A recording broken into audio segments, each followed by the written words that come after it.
Hi there and welcome to Lorena's Labyrinth.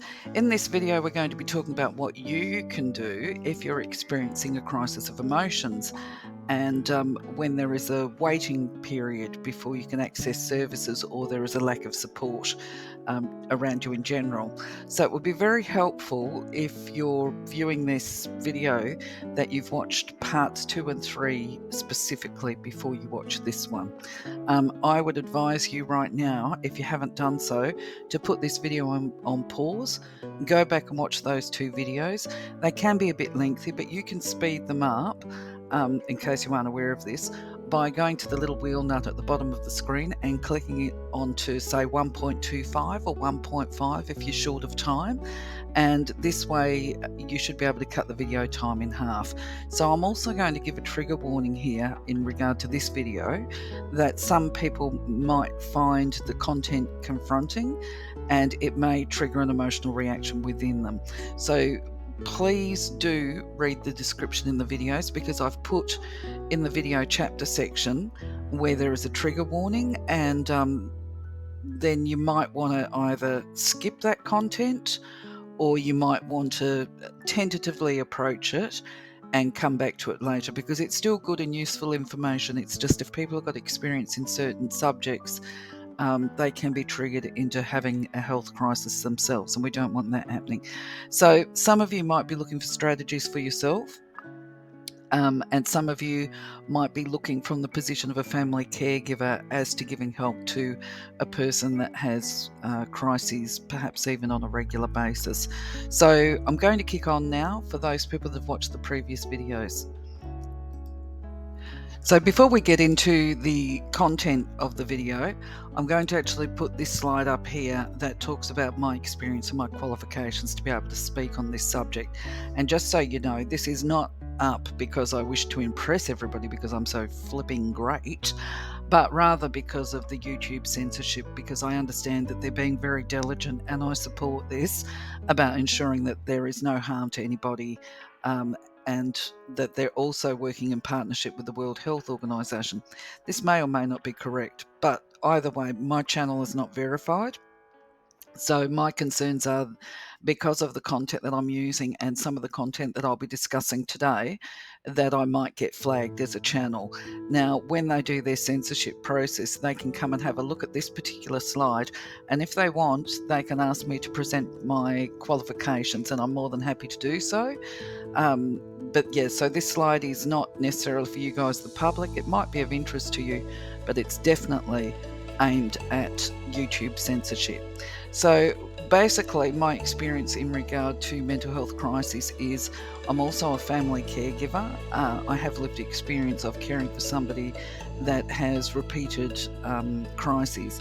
Now, under the World Health Organization, they say that the person with the illness is the expert of their own lives. They know what's best for them. And the family caregiver is also an expert because they know what works for the person that they care for. This doesn't mean that they know everything about everybody's situation. It means they are the experts of their own lives. Clinical expertise comes in behind that, because the clinicians are able to bring in generalist experience of what works for different people or what has worked for different people, so that can be included, right? Now, I actually do have training in that because I've worked within psychiatric residential facilities and homeless situations and all the rest of it. But anyway, in addition to this, I have done a lot of training in suicide prevention and what's called mental health first aid courses, and that was part of addressing some research and evidence that came through from the World Health Organization. So that's just by the by. Also, all of my training has been conducted with the research by, it's called WHO actually, WHO and the Ottawa Health Charter. When were their studies done? About 2010. And I have gained my qualifications in social work and worked in the field and done my Masters of Counselling, of which I'm an undergrad. I've done all of this post the study, so all of my training is in alignment with the World Health Organization, and this is what I want to state at the front of this video for YouTube censorship purposes. So the other important factors of this, and this is why there are trigger warnings involved in this, is because I have every intention of using the S word. And so I'm going to say it right now, right? So trigger warning. This is because based on my training, it is absolutely not appropriate for us to be minimizing the S word. And in fact, I've become a bit uncomfortable myself because I see people on YouTube, if it's a sensitive subject, they will not mention the subject because they're concerned about repercussions. So we're going to give it a try here, okay? Because my justification is that based on my training, the word is confronting, but it is very important for the nature of the activity that we confront it head on. Because if we don't confront it, then people, it ends up with a very unhappy outcome. So the word that I'm referring to is suicide, which is obviously the risk of mental health crisis where we haven't been able to intervene. Now, I will be talking about that, but I'm going to try and reduce the amount of times that I refer to the word because it is quite triggering, especially for people who have who have lost people that have become even I'm not comfortable saying it anymore. They refer to them in industry, it's referred to as a completed suicide, and it becomes very clinical, very impersonal, and it's just not nice. And anyway, so basically, based on my training, I'm going to go back to this for this slide here, that when I was doing my Gatekeeper suicide prevention course, it is so difficult for us to ask the question as a society that we actually had to sit in the classroom practicing saying it to each other. You know, have you thought of, have you tried suicide? Right? So I'm going to keep saying it here, suicide, right? Because now the reason why I'm saying this is because I want you to listen to this sentence when I put it to you, because this is stuff that we discussed in Gatekeeper as well. You know, because we're not comfortable speaking to this, if we've got somebody that's in front of us who is completely distressed, remember they're very, very good at hiding it a lot of the time, and we're going to talk about this later too. It's if I turn around and say, because this is what a lot of people tend to do. Oh, I'm wondering, are you thinking of doing anything silly? Something irreversible, perhaps? Or, are you thinking of taking a permanent action? It doesn't have the same impact as saying, hey, are you thinking of suicide? Have you thought of suicide before? Right? And the other thing is too, so these are just examples. Gee, you sound pretty miserable. You're not thinking of doing something stupid, are you? Ho, ho, ho, nervous giggle, right? Think about how a person's going to react to that. They'll go, oh, no, never, not at all, right? And then, have you ever thought about suicide? That makes the person sit back and basically their eyes open wide. Now, it's not unusual that they will still deny it, right? They might turn around and say, well, no, not really. No, I'm okay. But they're actually dying on the inside. But if you're able to say that word and look directly at them and make contact with them with genuine concern and regard, asking such a brutal question, you'll be able to tell if they're lying back to you. And even if they're not deliberately lying, you'll be able to see that they're not fully committed to the words that they're saying. So these are really important factors for an intervention. Okay, so now before I move on, really big trigger warning here. We're going to talk about self-harm just briefly. So, as I said, I'm going to try and be brief here because this is something that we did cover in multiple of my training courses, right? And I really don't want to go into a lot of detail because it can be traumatizing. But suffice to say, I would feel that I was being remiss if I didn't speak to this subject within this context, because it really is a very important area. They actually get quite discriminated against, and there is the social stigma there, which is tragic. And okay, so I'm just going to go into it, right? You can hear my levels of discomfort here myself, right?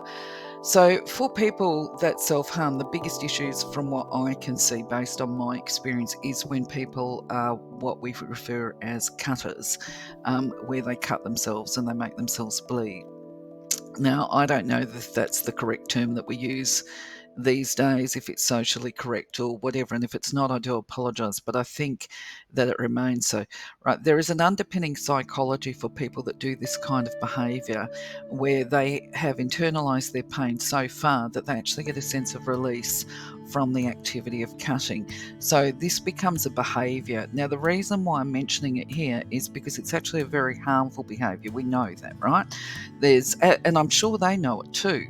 The rationale behind it, as far as my training went, was that we as workers, and I would imagine if you're a family member or whatever, it's the same deal. We kind of must respond to this with the same response that we would give to anybody else that was expressing thoughts of suicide and that kind of thing. And this is because even if these behaviours are designed to release pain, the more often they do it, the greater the risk becomes. And now, if you practice this activity, please make sure that you've watched the neuroscience, because what we're talking about is cemented pathways here. This has become a behaviour, and you can actually change this. Especially, I want you to think about this, right? Your doctors have probably already told you this. With each cut, the cut has to heal and there becomes a scar tissue that is there. And so that means that the more they cut, they may have to cut a bit deeper. So that will potentially put them at risk of going too far. And so this is a really vital these people need a lot of help, is where I'm going. Now, from my perspective, I just want to be very clear here. This is outside of my area of expertise. I believe it takes specialist help to support people that do this kind of behaviour. I have full sympathy for people in this. I actually have been a first responder within my work situation to somebody who had injured themselves. But from my perspective, I'm actually really not very good with blood. So I have not chosen to develop my professional skill base in regard to this kind of behaviour. So I just want to put this out there that this is something that is a vital area of need.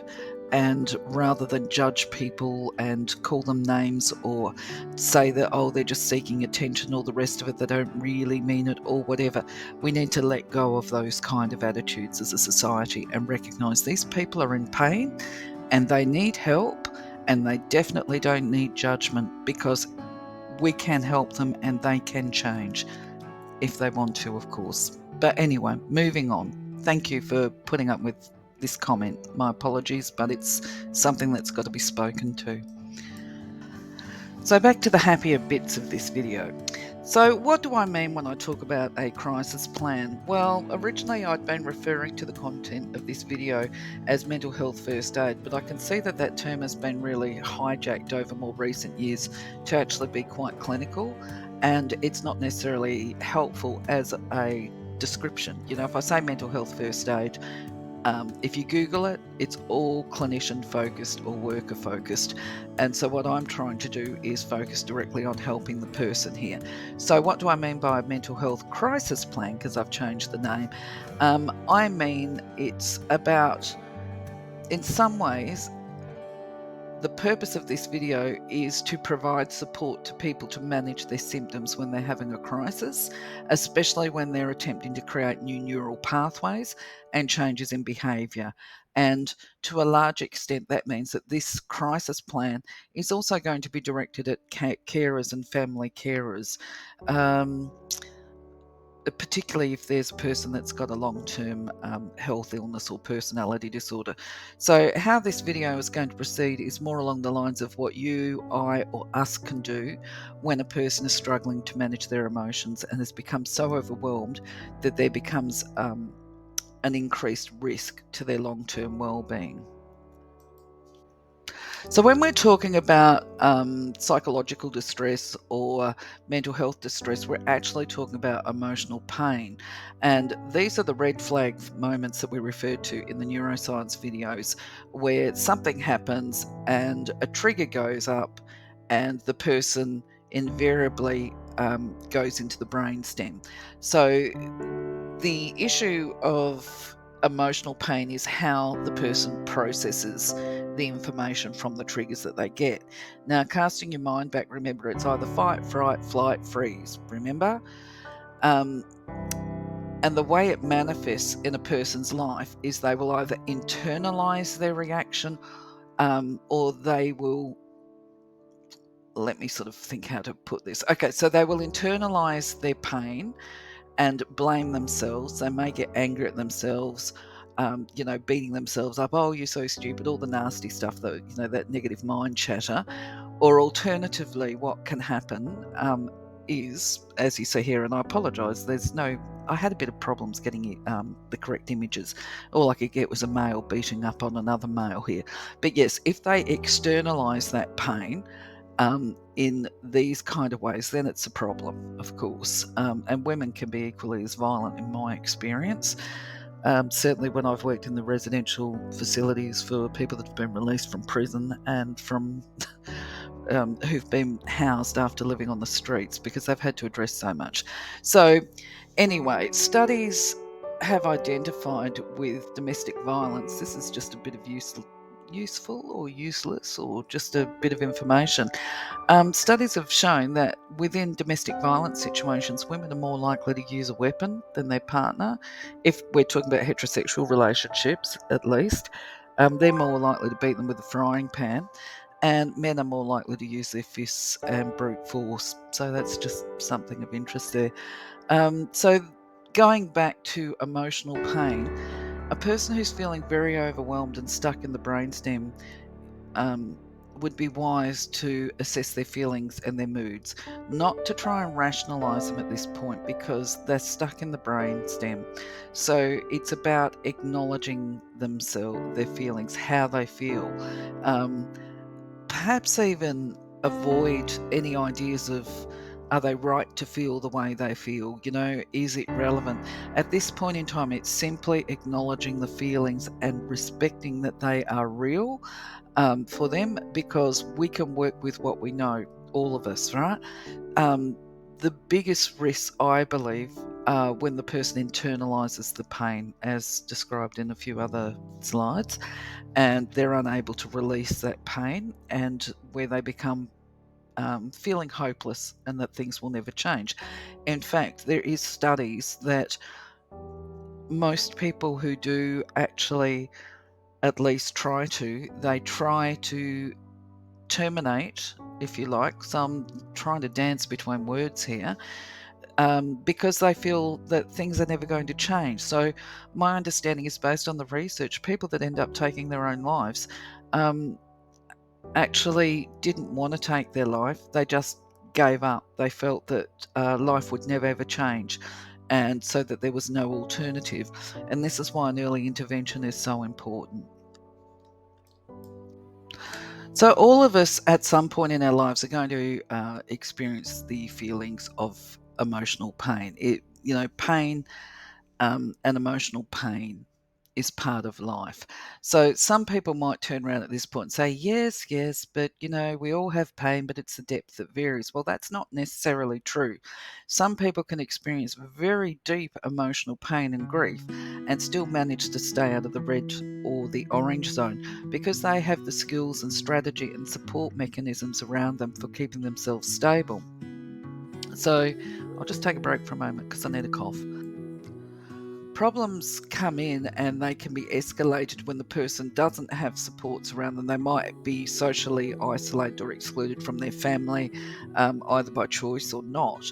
And when they don't have a social network there, things can start to become particularly dangerous for the person. So once the person is in the red zone, and if they're stuck in the brainstem, remember the neuroscience video, they may need to be helped by professionals to be able to rationalize and process their own responses and to take a rational response to problem solving. Because in fact, actually, based on my experience of working in industry as well, is that whatever the problems has, they can usually be managed, and things aren't as hopeless as what people think. So if we're supporting a person, it's this case of continuing to remind them that their current situation is temporary. It is not a permanent problem. There is a solution. It's just a matter of finding it. But everything's about stages. So the first thing is, before we get to that stage, we have to respond and acknowledge to the emotional state. So as I said, help and support is not always available, and this video, I guess, is aimed more so to these people because there's such huge problems with accessing services at the moment with lack of resources. So this video, in many ways, is directed at supporting people who are experiencing extreme distress and their family members, if they are isolated and alone as well, to manage these escalations and to stay well and healthy. So here we've got a barometer. So the point of the barometer that I've got here is to help a person identify the levels of risk associated for themselves, because quite often when a person is escalating, they're actually not able to see. They might be in the yellow stage, shall we say, and heading towards the red. It's escalating rapidly. We're going to talk about that in a minute too. But the barometer here is basically to help a person to assess the level or depth of their current crisis. So you can say it's a risk assessment. Ideally, as I say, a person would be able to recognise that their mood state is starting to escalate before it heads into the orange and red zone. But as previously stated, this just is not always possible, especially if they are isolated and alone. Having family members, by the way, is a really good benefit because they can pick up the symptoms quite often before the person can themselves. And that can be a simple case of just turning around and saying, have you noticed, if somebody suffers from anxiety, for example, I'm just wondering, have you noticed that you're speaking really fast at the moment, if that's one of their symptoms? And that gives the person time to check and put in some checks and balances for themselves. But anyway, going back to this. The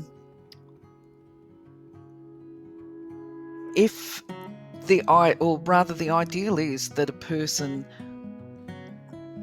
develops their awareness to the point that they can recognize when they are going into an emotional or psychological overload, and that they can put the checks in themselves. Now, one of the best ways of doing this, and you will have heard it again and again, just breathe, right, is actually, just breathe, right? Now, the reason why just breathe is important is because it actually works on the physiology of the body. It's not just a matter of turning around, if I focus on the breath, I'm going to see fairies and everything will be all right. None of that. It actually has a physiological impact, and it creates a chain of events that leads to calm. Now, just a reminder, we have a video loaded on how to do breathing. And if you can't be bothered looking at that, at least for goodness sake, do a Google on the benefits of box breathing, because it's used by the elite military in extreme life or death situations. Now, put this into perspective. If the elite military are using it for combat zones and combat situations, this is because if they do the wrong thing, if they make the wrong decision in a crisis, they could have their head blown off or the person next to them. So they need to be very alert and astute when they make these high pressure decisions. So the box breathing calms them very quickly in a matter of minutes so that they are able to make these rational decisions. So this is what we're aiming to do here when we have somebody that is in an emotional crisis, who has either internalized their pain or who is at risk of externalizing it violently, is to get them to breathe, to calm the farm, and then ask themselves, how do I feel right now? Am I feeling like hurting myself? If the answer is yes, call the crisis line, at least, right? Potentially call the hospital or call a friend. You can do this on your own. You don't need to have somebody there with you. It just is easier if somebody's with you, right? Then the other thing is, am I able to calm myself down so that I can make an appointment with a therapist that I can wait for whatever time frame it's going to take? Am I able to regulate my responses to other people? Am I at risk of resigning my job? These are all examples of questions because of the way I feel right now. Or am I at risk of ending a relationship, or at least threatening to leave a relationship, or saying something that I might regret later on? Do I need to retreat socially from family, friends, and work until I regain my equilibrium? So, if the answers to these are yes, then you might benefit from calling a phone crisis line until you can hook in with a professional. However, before you decide that you're temporarily okay, you might want to ask yourself, am I experiencing thoughts of hopelessness, futility, and even suicide? Have I thought about suicide in the past or even acted upon my urges? You might not right now be thinking of taking your life, but if you have a history of thinking about it, then things might happen very quickly because of that neural pathway stuff. If you've thought about it a lot, you may act on it. So it's time to put in place some strategy and actions. Now, you might want to consider cocooning yourself if you feel that you can manage this. Obviously, if you are feeling that you are a risk to yourself or other people, then perhaps get to the hospital, maybe call yourself an ambulance. Before you get to that stage, hopefully you will have managed to call a crisis intervention line, had a conversation with them. Okay, moving back to this slide and my notes. You could start. Now, this is obviously contextual, it depends on the person. For some people, they might need to keep their phone on so that people can phone them and touch base with them and do check-ins with them.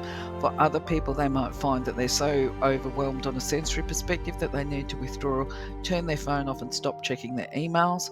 But if you're going to do that, then please make sure that you let your loved ones know if there's somebody phoning in to check in, and just say, send them an SMS. If you don't feel like talking, send them an SMS saying, I'm taking a break for an hour or two. I'm going to have a sleep. I'll speak to you later.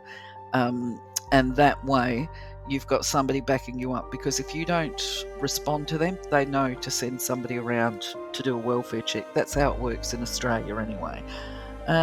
What else? At this point, I think just for this slide here, I'm going to mention the fact that there was one person that I'm aware of, and all of the supports were put in place by family via SMS during a critical time, and the person was a male. They tend to be more resistant, as it happens, to going and seeing professional supports, clinicians and that kind of thing.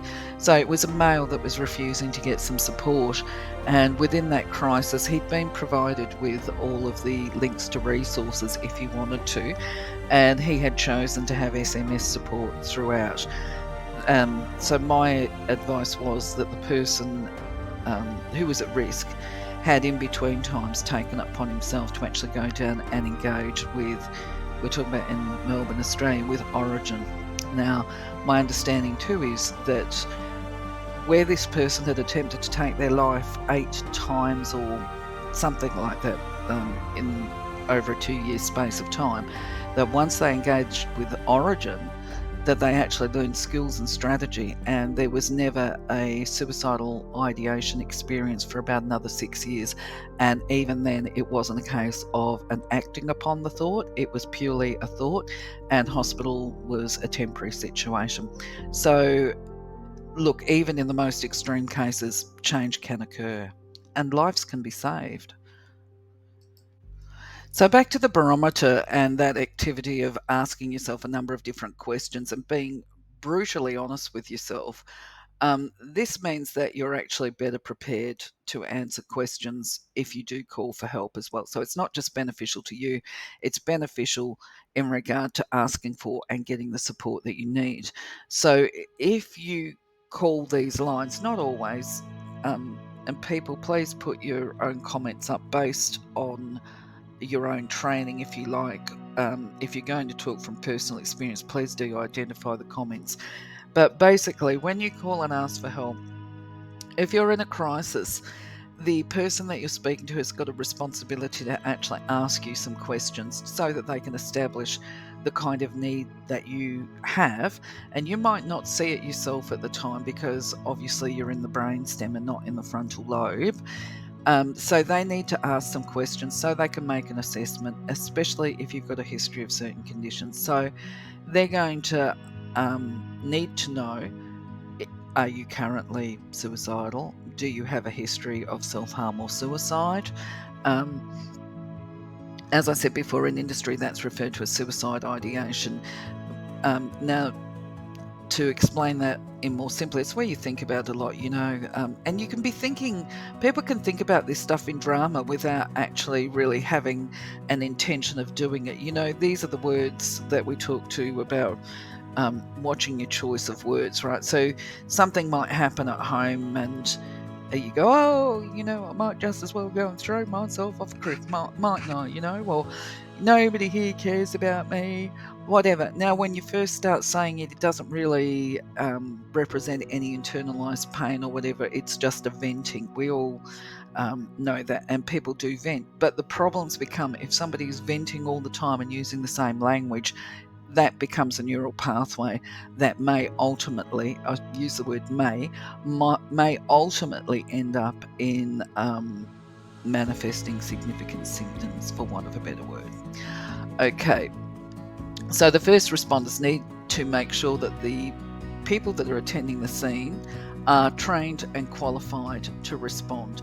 And by this, it means that they don't re-traumatize you or trigger your current emotional state, especially if it's pretty bad, bad enough for you to be calling an ambulance at least, then we want to avoid triggering that and making things worse. So they will be asking you specific questions, and that includes, do you have, how do you exhibit pain, right? Are you an internalizer or externalizer? Because they actually have a duty of care to themselves as well, and they can't afford to be assaulted in the workplace is where I'm going. They will also ask things like, have you been taking medication or substances before you call for help, whether those substances are prescribed or illicit, and whether or not you're on prescriptive medication and if you have been taking it, right? And these are important questions for a number of reasons. It helps to identify if there's going to be any barriers to treating you when they respond, and also the risks. And some of those risks might include the mixing of prescriptive medication. So if they give you a certain medication at the scene and it conflicts badly with your current medication, it could be harmful. So where I'm going with this is, if you've done your prep and done your own internal measurement before you phoned up and asked for help, you're going to be able to answer these questions. You'll be prepared for them anyway. So I'm going to give a little tip here, or a bit of, I hope, useful, not useless information, useful information for people about how escalations can occur. I think there would be many people out there saying, I didn't see it coming. I didn't see this crisis coming. It just took us all by surprise. Well, that's probably because it took the person with the illness by surprise as well, and I'm going to explain this a little bit here as well. This is to do, if we go back to the neuroscience and we talk about the neural pathways and how they become cemented, right? This offers an explanation about rapid and fast-paced change. Now, no disrespect here to any demographic in particular, but I'm going to use the example of post-traumatic stress disorder to explain how these rapid changes can happen. Now, I also need to put that little disclaimer thing in here as well, where just because one person's got a condition doesn't mean that they're going to become suicidal or self-harm. What it can mean is that they can have a lot of distress, right? It's definitely not one size fits all. Everybody's unique and the way they respond is different. However, right, so using trauma, PTSD, right? If they've had significant trauma over a long period of time or an extended period of time, people don't have to have been in a war zone to develop PTSD, by the way. Apparently, it's very common for people that have survived domestic violence. They can end up with PTSD because they're walking on eggshells for years until they leave the family unit. So anyway, they have developed a reactive thing, which, like this little arrow, will go from green to the red, and it can happen very, very quickly.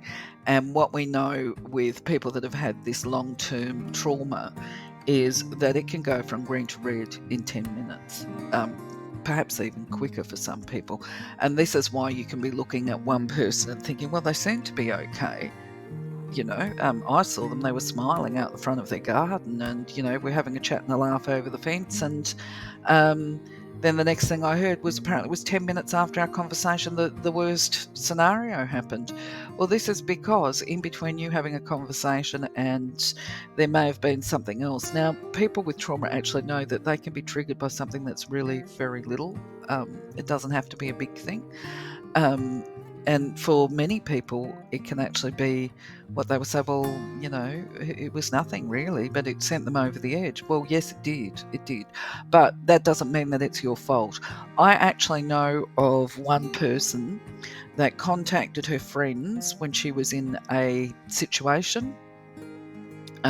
She was finding it difficult to manage her momentum and keep her balance, and she knew that her reactions were bigger than required. Obviously, she'd done a bit of self-awareness and that, but she was actually feeling highly suicidal at the time. And what she did was she contacted one of her close and trusted friends, and basically just said to them, listen, I have concerns about my own health and well-being right now, and I am concerned because I'm going from the green zone to red in a matter of minutes, that I might do something to myself, and I want you to let my family know it's nobody's fault, it's me, it's my wiring.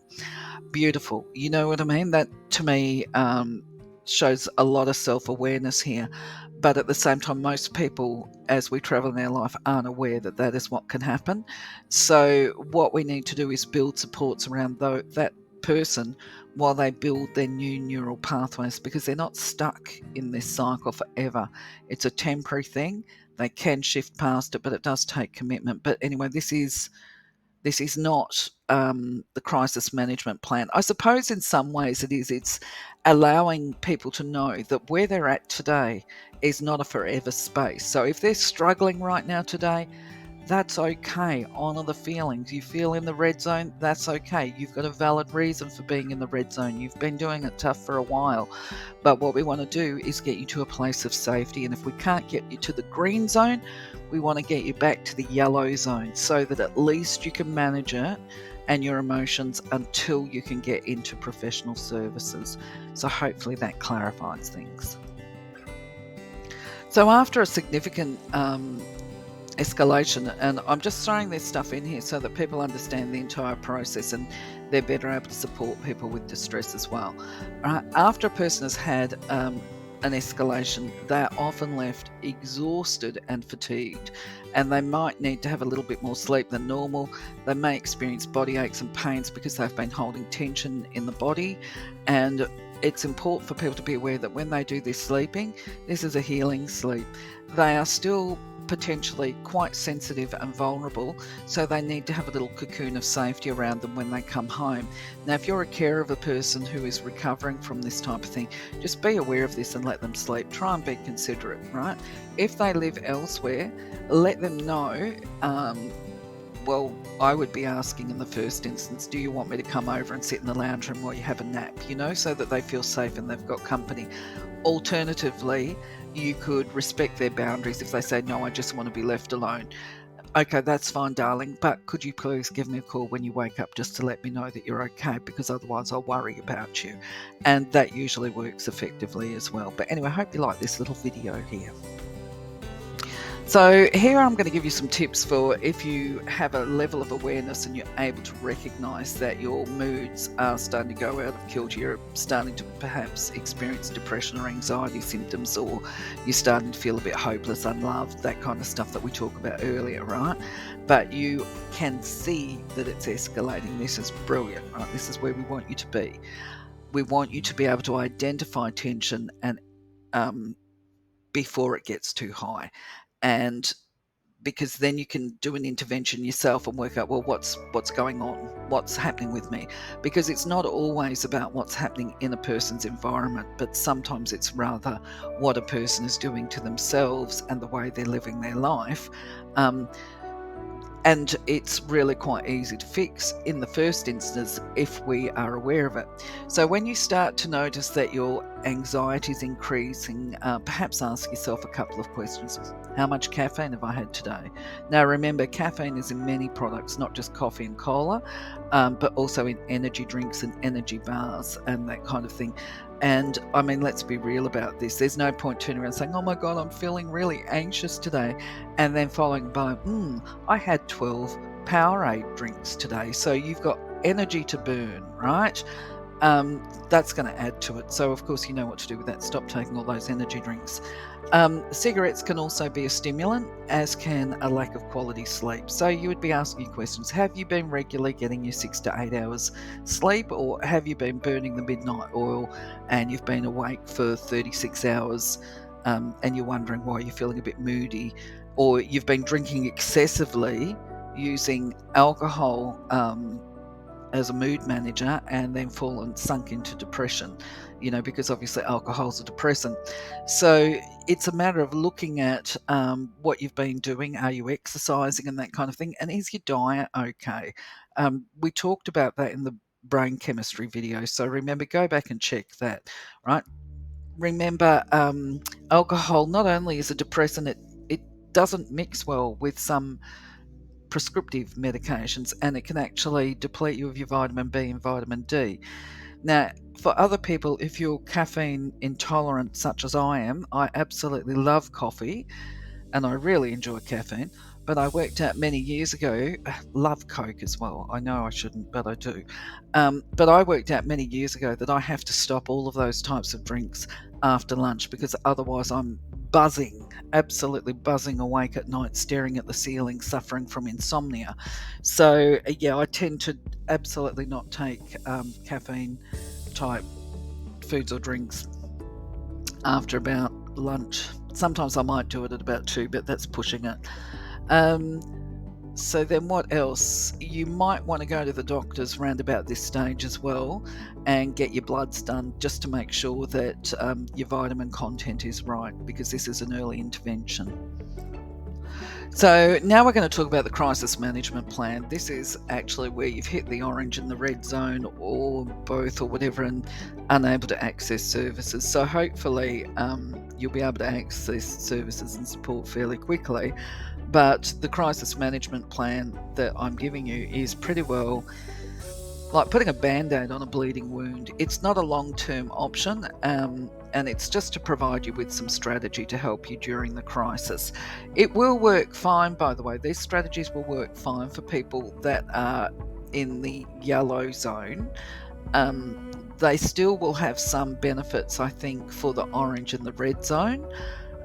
But I'd be interested in your feedback as well. I mean, I know people that have used them, but I think once a person's kicking on into the red and the orange, they actually need really to have some therapeutic support around them so they can learn strategies and skills for managing the emotional responses. I just want to say about with the red and the orange zone and learning different strategies. This is something that it took me quite a long time to realise or to recognise as part of my own journey, is that when we talk about learning skills, this is generally how to unpack problems, how to find solutions.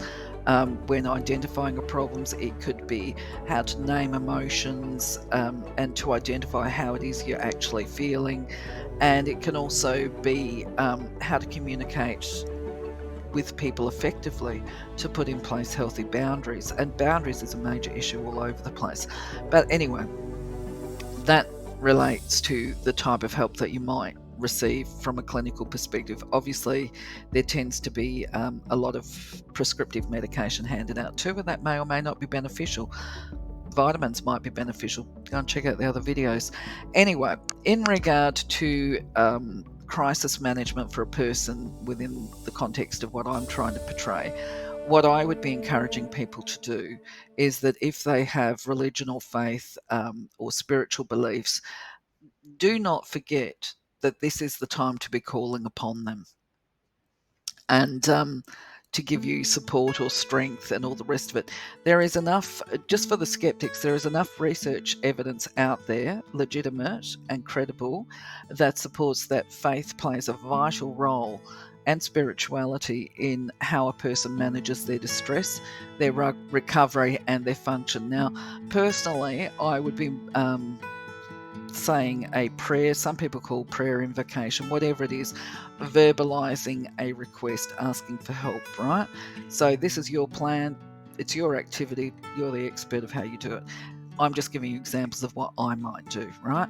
An example of how I might call for support during a crisis is something like, Father Creation, Mother Creation, my angels and guides, I now call and invoke you to provide me with the support that I need to get through these current challenges, and so I may fulfill my divine purpose. I give thanks because I know that as I ask, so I receive. Thanks be, right? Then another one might be, I give thanks for the blessings seen and blessings unseen. The reason for that is because theoretically, if we're people of spirit and faith, we will acknowledge that sometimes we're experiencing lessons that are yet to be revealed, um, and they come to light over the passage of time, but they can be quite difficult to travel through when we're actually having these difficult experiences. So I give thanks for blessings seen and unseen is one way of looking at it. You could also do an invocation as well, like Father Creator, Mother Creator, my angels and guides. I invoke you to show me the blessing within my current situation, or to fill me with the peace that I might travel my path peacefully until the lesson is revealed at divine time. You can be as creative as you wish to be. Just make sure that whatever you do, you end it on a positive note. Anyway, that would be the first thing I'd be doing, is invoking, praying, spiritual stuff. So I think what you're going to find really interesting about a crisis plan is that there seems to be recurring methods and ways that we can rebalance ourselves, right? So we'll start with dopamine, and when you're feeling undervalued and unappreciated, this is a symptom of low dopamine levels. Now, you've looked at chemistry, brain chemistry, so this should be quite clear, shall we say, for you, of the factors that can come in around this. But what we can do in a crisis, in the absence of phone a friend, is you can do an activity that gives you a sense of instant gratification. And this will help to actually bring your dopamine levels up, because it creates a physical response, that string of events. So firstly, a cup of green tea, iced or hot, will give you an instant dopamine boost because it contains lethanine, I hope I pronounced this properly, which is a natural antidepressant. And you could have that cup of tea while chewing on a protein bar, because there's evidence to support that having a high protein rich meal provides a rapid dopamine boost as well. So that's two really good things. You could also add a teaspoon of apple cider to a glass of water, because this is another physical remedy to low dopamine and to give to boost the body's metabolism to create it, right? Completing a task can also help to provide that reward feeling, that warm fuzzy, that combats the dopamine deficiency. So try doing a task that you've been putting off. That can be very effective. Start small, I say. And a suggestion is, it might just be a case of doing the folding that's been sitting there and then moving on to another task. For myself, I find weeding, a small part of the garden, not the whole lot, is a way to keep my hands busy and my mind busy from focusing on whatever it is that's disturbing me. Playing music is also helpful, as long as it's not the sort that compounds feelings of sadness or depression. Going for a walk outdoors will also actively help the body's physiology to produce dopamine. And so one of the things I would suggest, because for me it's in for a penny, in for a pound, if you're feeling low, do the whole lot. Sit down, have a cup of green tea while you eat a chocolate-coated protein snack, and think about what you're going to do, which task might be outstanding, and perhaps going for a walk, think about where you might go for a walk, or if you've decided that dancing in your living room is the option, what kind of music you're going to play. Now, if you've got a pet, pet therapy is always brilliant. You could go outside and play with it. And if activity is not an option for you because you've got mobility issues, try sitting outside in the sunshine, because obviously sunlight is beneficial, as is observing nature and practicing the art of gratitude. If nothing else, at least you can give thanks for the fact that you've got the space to sit in a garden. Just make sure that when you finish your drink and that you get up and do what it was that you decided to do.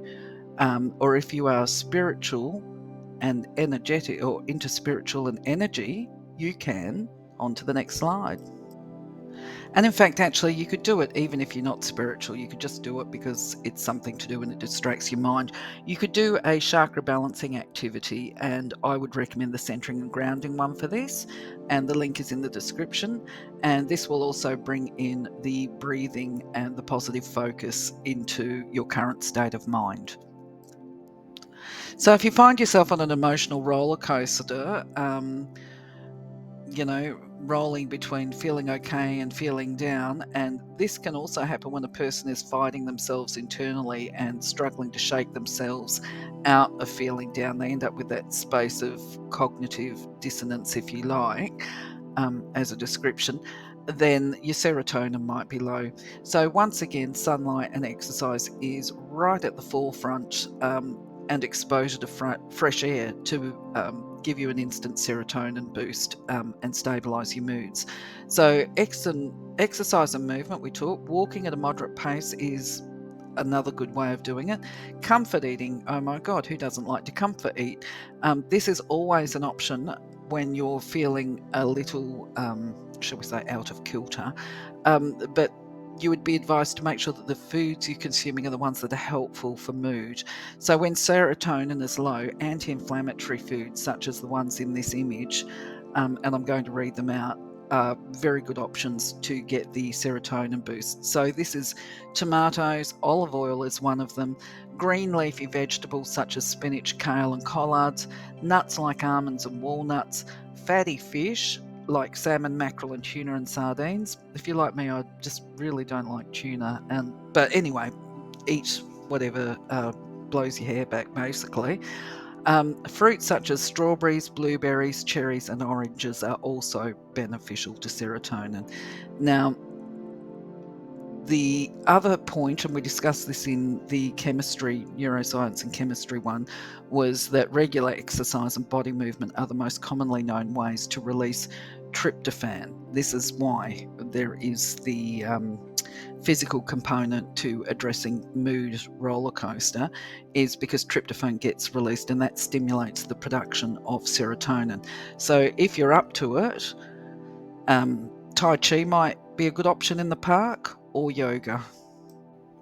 So meditation, once again, becomes a really brilliant activity for balancing a lack of emotional stability. You would state your purpose, obviously, before you do it. There is this centering and grounding video that's now up, and you could also just do a generalized chakra balance and alignment, and this will certainly help.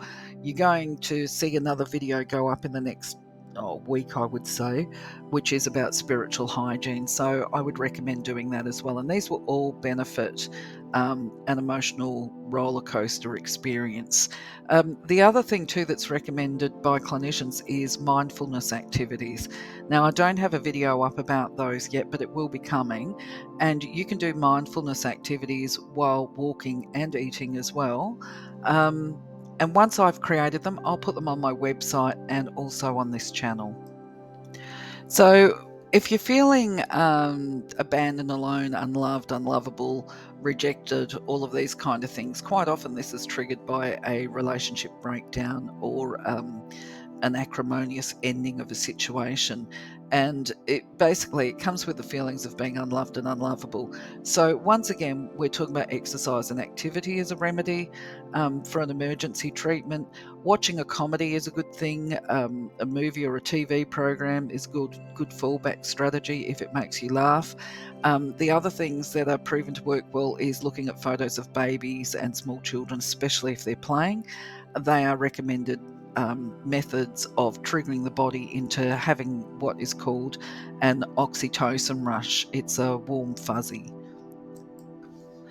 A really good method, actually, and this one's brilliant for addressing oxytocin depletions and this lack of love or feeling unlovable, is actually, and as much as it sounds corny, I do suggest you give it a try, because once again, there is a physiology attached to this activity, and that is to give yourself a self hug, but it's got to be done properly for it to be effective. So this, I haven't been able to find a really good image of how this works. This is the best one for it. Put your hands in that position. One's over the shoulder and one is under the armpit, right? Now, when you put, if you think about when you're having a hug with somebody else, there is a natural embrace of where pressure is applied to those areas. So ideally, you would apply pressure in those two spots at the same way that you would receive them. However, what I believe is when you're depleted and feeling really down, give it a little bit more. Give a good squeeze at the top of your shoulder, say, and allow your fingers and palms under your armpit to really press in there, because I believe they activate the pressure points. And you could put your hands in that position and just hold that for as long as you need. It might be 30 seconds, it might be a minute, but either way, give it all a squeeze and you will start to feel better. So just a reminder, endorphins are nature's painkillers, and they also work on deep emotional pain. So if somebody's holding a lot of pain inside of them, they're going to benefit from some of the strategies I'll call out in a minute. But endorphins or endorphin depletion can be observed. You can measure them yourself if you're suffering from insomnia or if you're battling addiction. And you might also have low levels of endorphins if you've got a lot of body aches and pains. So here's the strategy for this, right? Eat some dark chocolate. Now, I actually said in one of the other videos, eat a protein snack that's covered in chocolate. You could combine the two even for this particular activity to raise your endorphins. Laughing, dancing, meditation, and exercise are all helpful for increasing endorphins. Now, what I find amusing is that they actually say that having sex is a good way to build your endorphin levels as well. Now, I would sort of argue that, well, actually having good sex is probably a really good form of exercise, if nothing else. So I could go in, I've actually thought of a number of stories here, working with people that are mentally unwell, and laughter is one of the ways to increase our endorphin levels as well.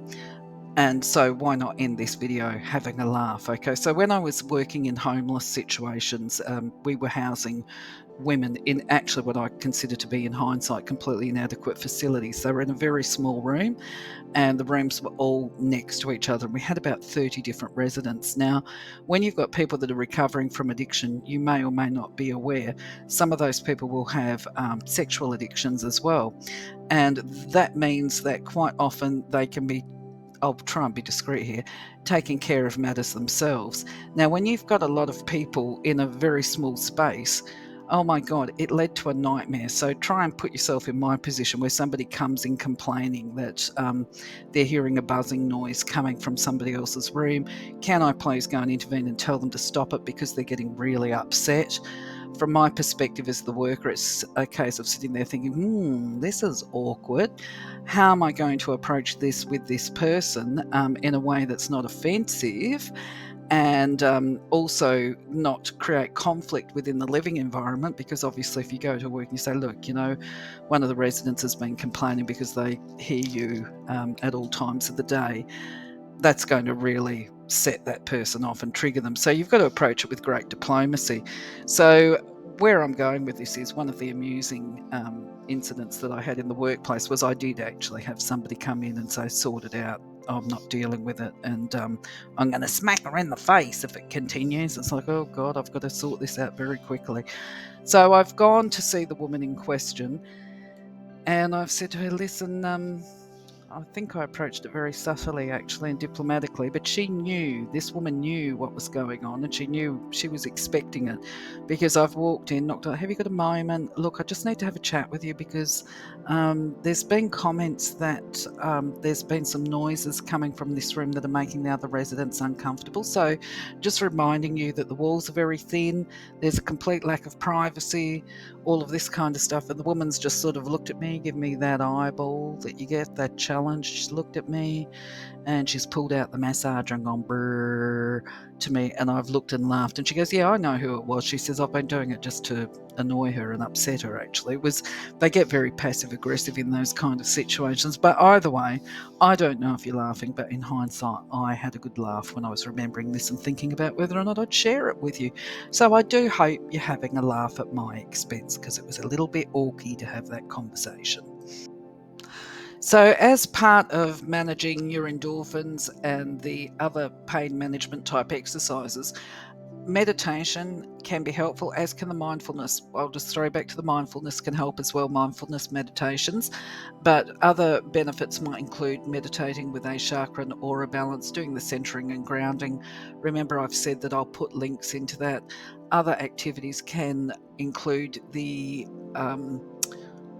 looking for videos or photographs online, just those really heartwarming images where you see a mother nursing a baby and that kind of stuff. Now, part of the reason why this works for healing the wounded child, especially if we're feeling unloved and rejected and got pain around that, is because we can look at that picture of a mother holding her baby. Now, we've got two choices here. We can look at that and go, well, my mother never loved me like that. Or we can look at that and see this image of the baby, and you can look at it and say, I used to be that baby. Right? Look how beautiful that baby is.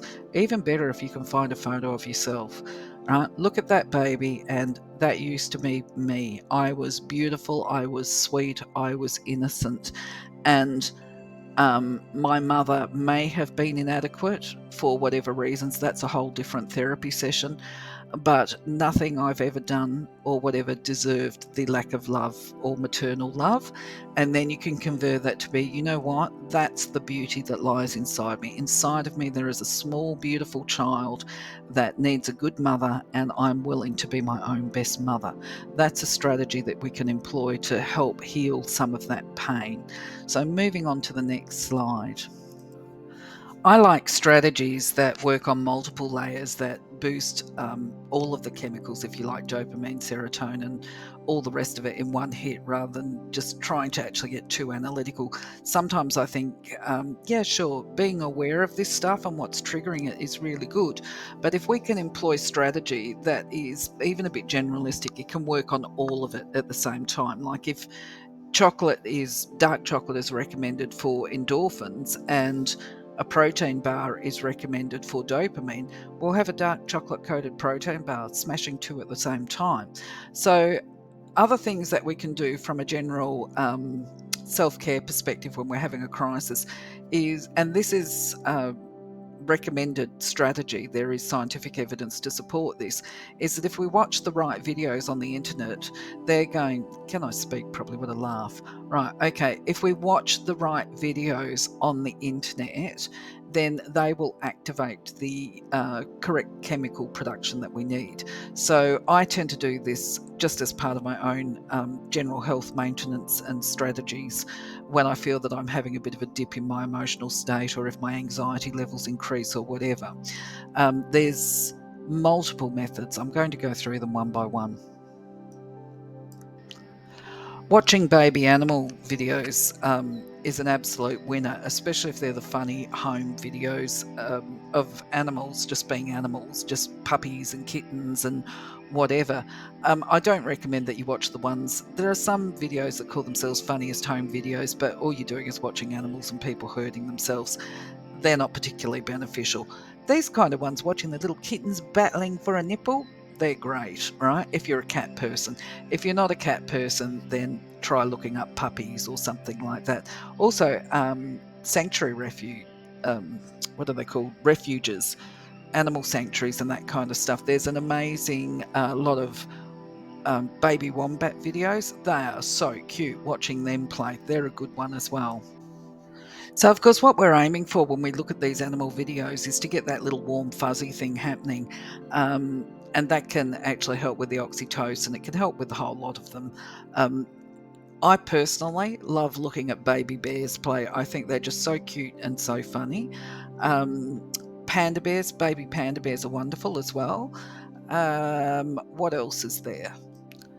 And let's be real, who doesn't love a baby elephant? There's plenty of baby elephant videos on social media or on YouTube. There's one in particular that I think of straight away, which it's a little baby male elephant, and he's full of puff and bravado, and he's running and he's flapping his ears like he's really tough. Those kind of ones give us all a big heartwarming fuzzy rush. One of my personal strategies that I do when I feel that I'm starting to get overwhelmed is I will actually run myself a nice bubble bath generally, add a cup of magnesium flakes, some essential oils such as lavender oil because they have a calming effect.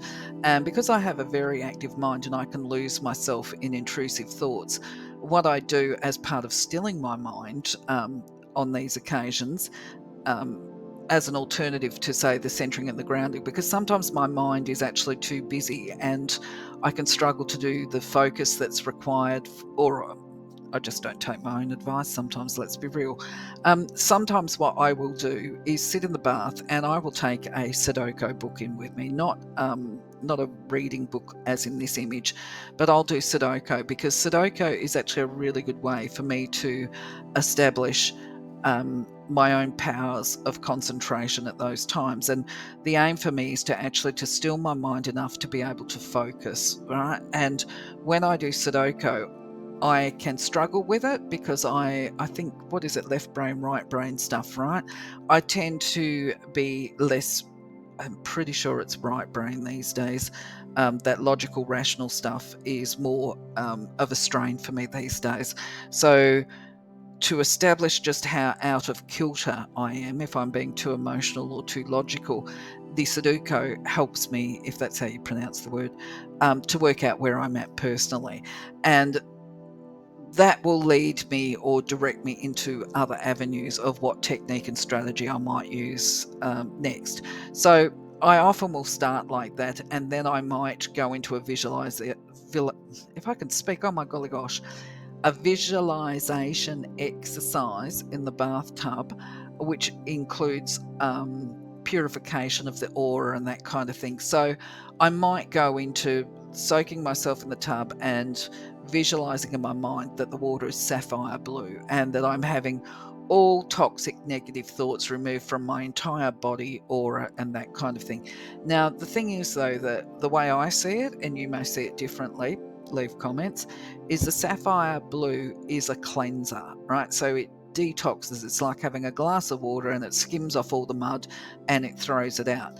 Now, what happens is if you've got a lot of mud, let's say we had a glass in our hand full of dirty water and sediment and that kind of stuff. If you went into that cup, it might be a full glass at the beginning, but when you start taking out the mud and all the dirt, the glass becomes half full. There's space left in the glass for a top up, right? So this is how my rationale goes. You get rid of the yuck and then you refill the cup with the white light because the white is iridescent, it's a rainbow color, it's got all the hues of the color spectrum within it. So I would then refuel with the white. Now, let's say my self esteem has copped a battering, and that might be why I'm in the bathtub having a soak. I will then bring in the beautiful pink color, the soft, gentle pastel pink, because for me that represents self acceptance, self forgiveness, self love, um, and all of the stuff, healing myself, bringing my self esteem back to where it should be. And self forgiveness plays a role in this because sometimes we beat ourselves up because we feel that we've done the wrong thing or whatever. And if we have, I mean, we might genuinely have done the wrong thing, and we do actually need to make restitution there or somehow balance that out. But beating ourselves up and feeling guilty about it isn't helpful. It just makes us want to curl up in a ball. So it's a matter of facing that we're human, we made a mistake, and now let's go and fix the problem, you know? And anyway, after I've had my tub, then I think I'm being a bit Australian here. After I've had my bath and soak, then I might go out and do something else. I might have a sleep. I might go and do some gardening, or I might go and do those centering and grounding techniques and strategies that I encourage everybody to do, or at least spend some time in the garden, because the garden is wonderful for me. I love it. It just restores my soul. Now, one of my personal favourites was actually something that was told to me by a colleague. We were working many years ago, and he'd spent a lot of time in Bali. And he was the one that told me about laughing therapy. And I ended up exploring it because I visited Bali myself as well. You can pay thousands of dollars to actually do courses in this therapy, but to me, what a joke, right? Just take on board the stuff that I'm telling you here, and this will be extremely beneficial for you, because it creates a chain of physiological reactions in your body as a response, right? Laughter therapy you can employ at any time. Now, I will actually draw on my own experience for this, because I've already disclosed to you way back in the early slides that I provided support to a person who had done some suicide attempts. And of course, that was extremely stressful for me and very distressing. I want to point out that person is actually now well. But anyway, I had learned about this laughter therapy. So there was a level of discomfort within me anyway, and I was feeling a little desperate. So I lived out on a farm. I thought I'd give it a whirl, I'd give it a try. Um, so I did. And what I can honestly say is, it feels really uncomfortable, depending on the level of crisis that you're in, to actually start this exercise. But once you start it, it has a very profound impact on your physiological state, your mind, your mood set, and it helps to bring inner peace in. Um, it, I'm not sure that I can explain it more, but I can explain to you how you actually make it happen. And when you watch this video of the lady, you see that when she smiles, the corners of the mouth go up. Now that creates a chain reaction. That's the first part of it, right? Where the body responds. It just automatically activates certain chemicals. Now, the other thing too is to do it effectively, and I can't find an image of this, is it's probably, well, I shouldn't say probably, it's actually better if you are standing. Obviously, if you've got mobility issues, do the best that you can. But that holding onto your belly business is important, because you want to be doubling over with laughter. You know what it's like when you're having a really good belly laugh, right? So, what you do with this exercise is, you and I both know that if you are in that terrible place that you can get to, absolutely consumed and overwhelmed by horrible stuff that's going on, um, it just doesn't feel right to start with, to even bend over and fake it till you make it, right? But get over that bit, I would encourage you. Get over it and do the activity. Put your hands on your stomach, bend your hips, laugh, hold your belly, fake it. Ha ha ha ha ha ha ha ha. Right? Ha ha ha ha ha ha. Ho ho ho ha ha ha. Right? What you will end up doing, it might take you a while to really throw yourself into this physical rocking laughter that you're faking. And actually, you don't really want to have an audience. I certainly didn't want to have an audience around when I was doing it. But what you will find is you will start physically laughing. You won't be laughing about the pain that you're in. You will be laughing at yourself, right? Or that was my experience. I'm interested to hear how it works for you. I ended up laughing at myself, and then that seemed to create a process of going from the distress through to the fake laughter, and almost grimacing. Your smile is almost a grimace at yourself. If you were looking at your mirror, you'd think you'd look a bit manic. But then you find yourself actually going into the laughter, and then once that laughter is out, that becomes the release. It takes all the pain out for some reason, and then you end up going back to the puppy dog, right? You've gone past that escalation, and then you just manage to sit peacefully, and you might need to be able to have a sleep or whatever. But I absolutely recommend laughing therapy. So, just a reminder, after a big escalation and where you've had to go and do that whole laughter thing, you're probably going to feel like this little doggy, and you're going to be having a bit of a snooze, a bit of a rest, putting a buffer around you, because obviously when you've been dealing with a lot of stuff, the last thing you need is more intrusions. So allow yourself the space for a big healing sleep and a recover. In fact, actually a kip, just a kip can work. And I'm just remembering on that note, I recall returned service people that had been in combat, one of their strategies for managing their stress levels was actually to have the afternoon nap of an hour or two. So, yeah, very healing. Give yourself the space to do this, even schedule it in your time management if you need to. So, thank you for being part of this journey today and for being with me throughout. Before I go, though, because this video is coming to a close, just a reminder that one of the best things that we can do for ourselves and our loved ones after a crisis is to start basically a maintenance program where we can assess our moods and make sure that we intervene earlier rather than later. Now, remember that there is a program called Mood Meter that you can install on your phone, an app actually. And when I was doing my research more recently, I noticed that there's a lot of ones like that, but I'm not going to look into all of them. If you've got a preferred one, please pop it up in the comments. I will put the link to Mood Meter in the descriptions. There are also resources for naming and taming your emotions. And you can Google with keywords such as increasing your emotional literacy. You'll find plenty of resources out there. But in the meantime, for today, this now completes the component on crisis self-care and the series on the anatomy of mental health. Once again, I invite you to leave your feedback and comments. And for now, it's over and out from me, sending you much light, love, compassion, regard for whatever challenges you're facing. Have a beautiful day. Blessings from me. Over and out. Take care. Bye bye.